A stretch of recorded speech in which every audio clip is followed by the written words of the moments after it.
हौसला करना है, अपने वोट का तहफ़्फ़ुज़ करना है। आपका वोट जिस दिन आप डालने जाएंगे, ये गेम ओवर नहीं है, अभी शुरू हुई है।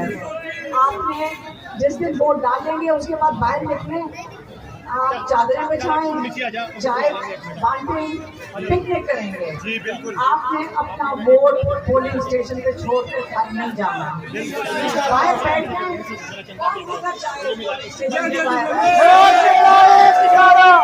और कोई और मजे की क्या चीजें नहीं, जलेबी बांध दें। यहाँ का क्या मशहूर है ज्यादा?